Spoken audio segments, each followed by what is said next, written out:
Et nous sommes en ligne, en direct, par visioconférence avec notre invité Younes Belfella. Bonjour. Bonjour. Merci d'être avec nous en direct dans la matinale week-end de France Info. Vous êtes enseignant-chercheur à l'Université Paris 8 et directeur du MedFocus, think tank.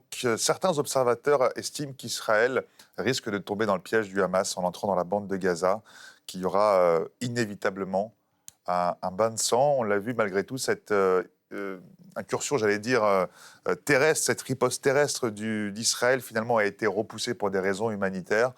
Est-ce que, malgré tout, cela va mener justement à ce bain de sang, comme le redoutent certains experts? Ouais, je crois qu'il y a vraiment un grand problème et qu'il y a un problème très compliqué par rapport à cette opération militaire, parce que c'est une opération qui détermine un objectif qui se voit intéressant pour l'opinion publique israélienne, qui est l'objectif de l'éradication du Hamas. Mais l'éradication du Hamas ne se fait pas seulement sur la bande de Gaza, parce qu'on sait parfaitement que les dirigeants de Hamas sont à Doha, au Qatar. Le financement et l'armement se fait par l'Iran, la logistique se fait par la Turquie. Donc on est quand même sur un cas d'une organisation transfrontalière et qui a des liens extrêmement importants avec d'autres puissances au niveau régional. Et une éradication de Hamas, ça se fait avec un coût, soit seulement le coût militaire, avec un coût humain, même aussi un coût, je dirais, sur l'économie israélienne, parce que je vois par exemple des analyses sur le Wall Street Journal parlent de quand même une opération qui peut durer 6 mois. 6 mois, c'est un impact très coûteux pour le gouvernement israélien, sans avoir bien évidemment des objectifs qui sont, je dirais, réalistes, parce que le piège effectivement, c'est de rentrer dans un cas de guérilla. Et ce genre d'organisation terroriste, comme le cas du Hamas, maîtrise parfaitement la géographie de cette place. Ils peuvent bien évidemment faire rentrer Israël dans ce qu'on peut appeler une guerre d'usure, une grande exploitation de l'aspect militaire et israélien. Maintenant, beaucoup d'analystes parlent je dirais, d'une opération avec des représailles et massives au niveau israélien, parce qu'effectivement, ça ne sera pas seulement une conséquence négative de cette attaque terroriste, mais ça peut être aussi également le but de cette opération. Pour le Hamas, effectivement, elle est pas sur elle sait parfaitement qu'elle est dans une guerre asymétrique. Elle sait parfaitement que militairement, c'est Israël qui va avoir la victoire. Mais on doit quand même dire quelque chose, c'est que il y en a beaucoup. On peut dire aussi qu'on peut remporter politiquement une guerre perdue militairement. Et c'est ce qu'elle joue actuellement, le Hamas. Le Hamas, son intérêt, c'est de devenir l'acteur principal de la cause palestinienne, d'avoir le monopole de cette cause, de se déterminer comme étant un défenseur des droits des Palestiniens. Et après, on risque de rentrer dans une impasse politico-militaire, parce qu'effectivement, un vide politique et militaire au niveau de la bande de Gaza, je comprends la position Hmm. israélienne, parce que la position israélienne veut bien évidemment donner le pouvoir à l'autorité palestinienne, mais on sait parfaitement que cette autorité palestinienne, actuellement, n'a pas de pouvoir.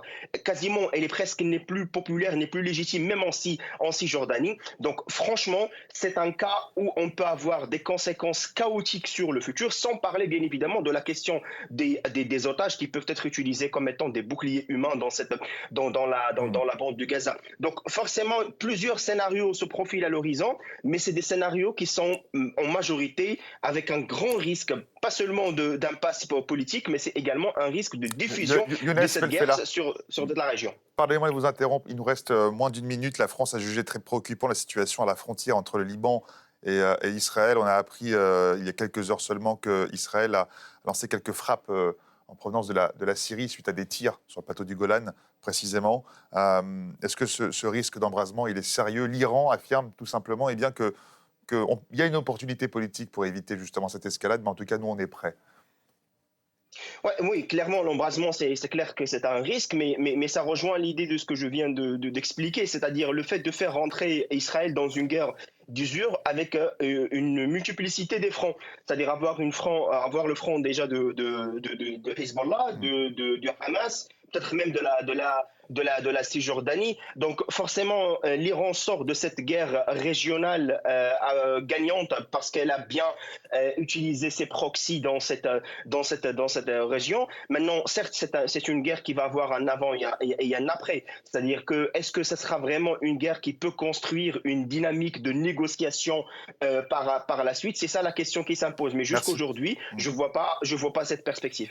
Merci infiniment. Merci beaucoup, Younes Belfella, d'avoir réagi, bien sûr, avec nous sur France Info. On vous retrouvera un peu plus tard, bien sûr, pour poursuivre les échanges concernant justement la situation sur place, Israël qui repousse, pour des raisons humanitaires, son intervention terrestre dans la bande de Gaza. Vous restez avec nous, on se retrouve dans quelques minutes. D'abord, c'est un petit point sur la météo. On se retrouve juste après, à tout de suite.